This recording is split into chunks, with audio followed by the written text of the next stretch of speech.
It is medieval winter. The road is frozen, the vegetables are suspicious, and your survival kit is one cow, one fire, and crippling optimism. Welcome to Filthy History. Today, how to survive a medieval winter. Step 1 is simple. Stop imagining castles and start imagining accounting, but colder. This is your house. Earth floor, small windows, almost no ventilation, and a roof trying its best. The lower air is clearer, which is both practical and insulting. Medieval comfort is a legal fiction. Before chimneys were normal, smoke escaped through holes, gaps, and optimism. The good news is heat rises. The bad news is so does your entire cooking experience, plus every complaint your eyes can make. The hearth is heating, cooking, lighting, morale, pest control, and the family entertainment system. If the fire goes out, 7 departments close at once. Next door, or sometimes under the same roof, are the animals. A byre dwelling combines human living space with livestock because insulation can moo. A cow is not just a cow, she is milk, manure, status, emergency wealth, future plowing muscle, and a warm breathing argument against freezing. She is also hungry, which ruins the inspirational poster. To keep that cow alive, you need hay and fodder cured before winter. Bad weather does not merely ruin your picnic.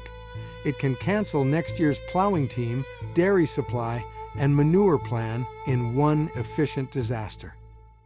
Here's the larder. It is not a pantry. It is a countdown timer made of grain, smoke, salt, cheese, and denial. In autumn, many households slaughtered animals they could not feed through winter.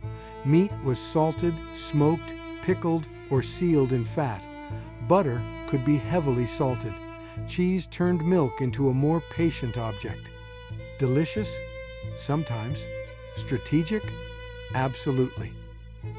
Your daily hero is pottage, grain, legumes, vegetables, maybe meat if the universe is feeling generous.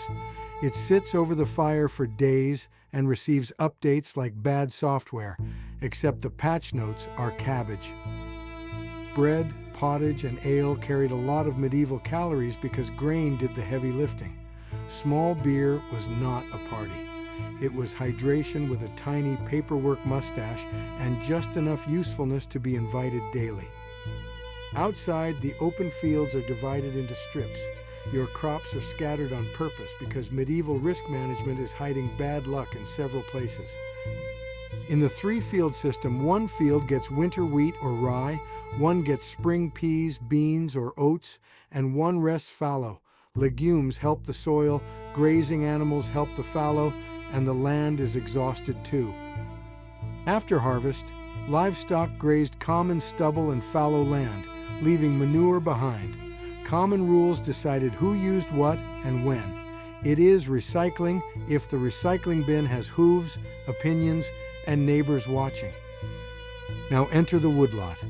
Medieval heat comes from wood, but wood is not just lying around politely with your name on it. Tenants could have a stovers, rights to take wood for fire, repairs, fences, and tools. Those rights mattered because fuel was food's co-worker. Imagine freezing to death because you violated the stick license. Coppicing helped make fuel predictable. Cut stems low, let shoots regrow, harvest again later.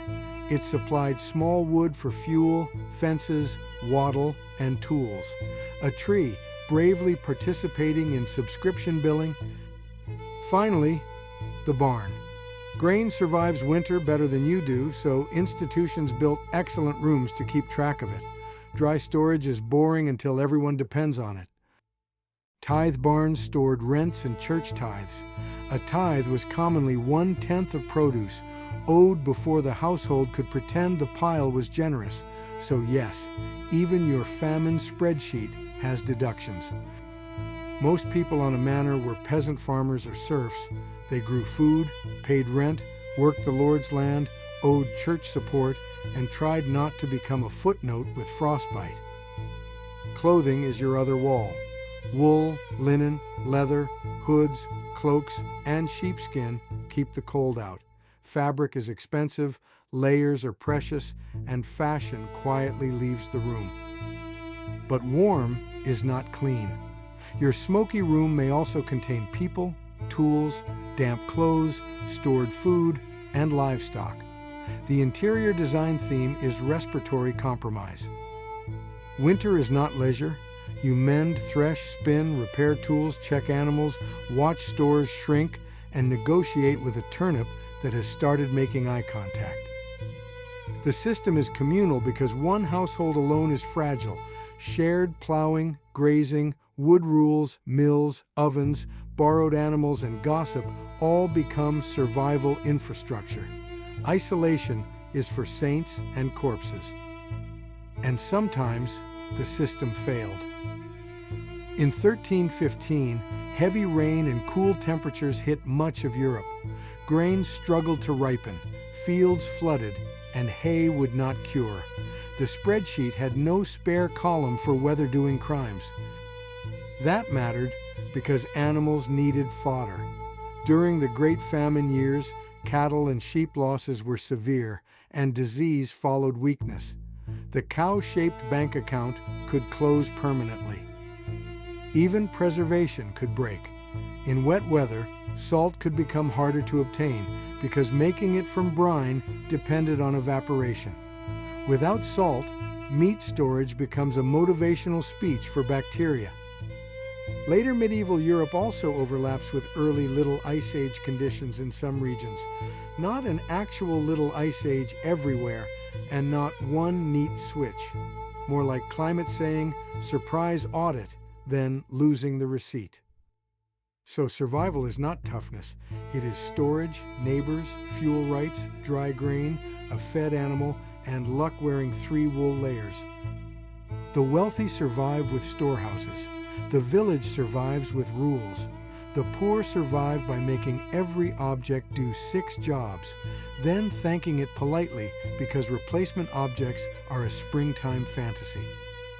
Your checklist: bank the fire, guard the grain, ration the ale, feed the cow before yourself, and never confuse a thaw with mercy. And keep the optimism, but use it correctly. Optimism is not food. Optimism is what you say while counting turnips like a doomed accountant. I have been your host. Thank you for watching Filthy History. If winter comes, respect the cow, respect the fire, and apologize to the turnip.